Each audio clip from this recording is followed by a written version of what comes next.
So now we're going to learn about CSS resets. And we've already seen this a little bit. And a CSS reset is going to take all of our formatting down to some baseline. And browsers will automatically apply formatting to some tags. And they do this because it's kind of like a holdover from the old days of the web. And they don't want things that show up without CSS to look stupid, right? And so they, by default, apply formatting. And the problem with this is that on different browsers, the same element might be formatted differently.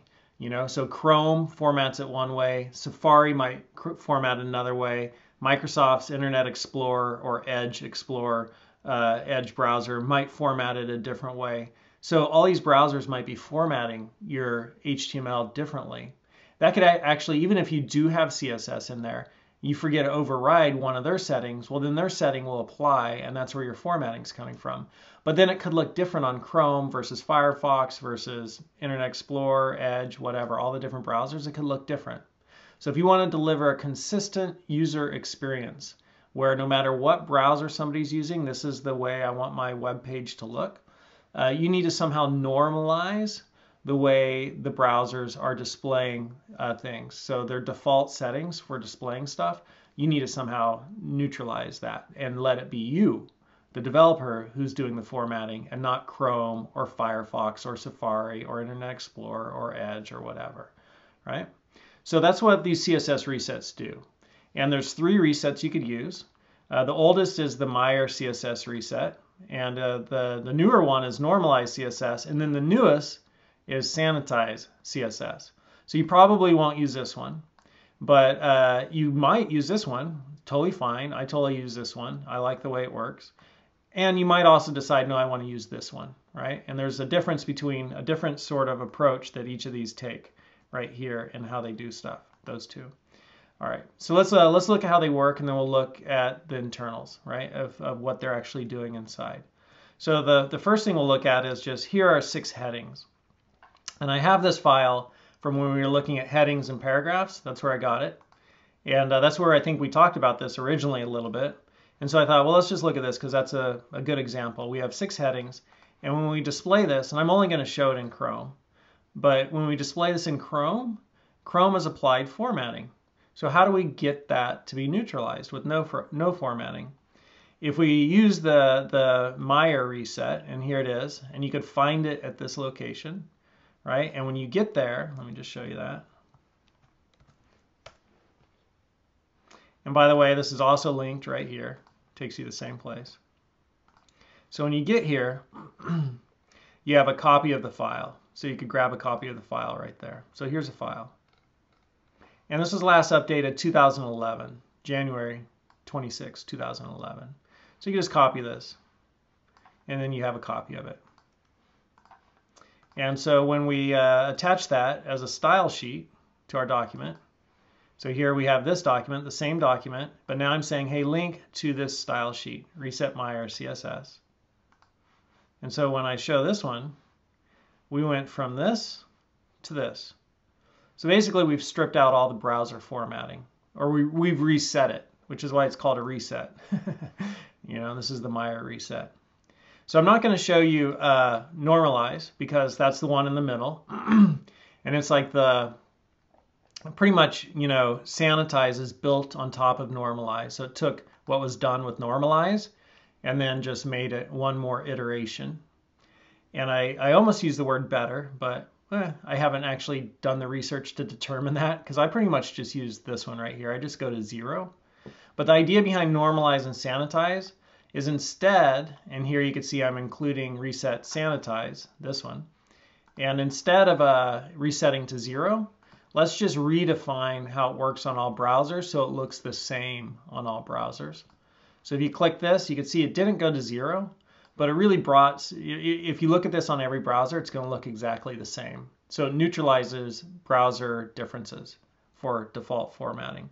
And the reason you might want to use this one is because this one will give some formatting to stuff. And that way you don't have to do all the formatting. It's like, oh, there's some default formatting built in, and it's going to look the same across all browsers. So that's why this was called normalize, and And then, you know, this guy came up with sanitize. If you want to see this page, you could come here and you can read about it. Sanitize makes browser render elements consistent, so consistent across browsers, allows you to style with today's best practices out of the box, right? And then if you look at this down here, and I won't read you this, but you can pause the video and take a look-see. But some of the people it mentions here, Paul Irish and Chris Coyier. So these are like some of the heavy hitters in CSS. You know, they're very public, very high profile, presented at a lot of conferences. Chris Coyier is the guy behind CSS Tricks. And, you know, he's awesome. So he would be somebody to follow. Actually, I'm not following him. I definitely want to follow him. And because they're behind it, you know, that gives it a lot of credence.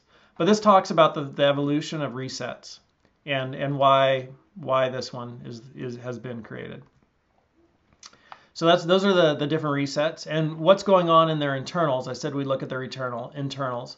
And to do that, we'll just look at, you know, Myers reset here.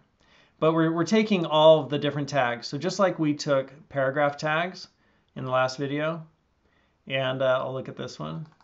And we said, hey, you know, give it this rule, right? This declaration right here.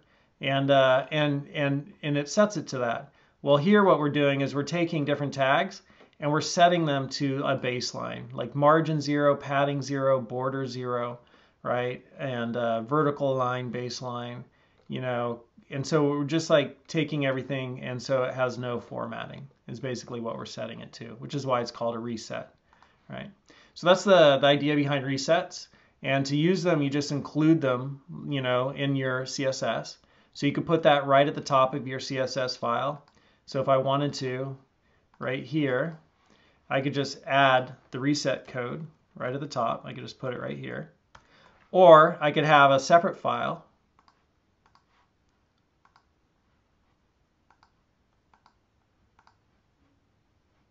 Like that's a separate file. And then in my HTML page, I could say include this style sheet also.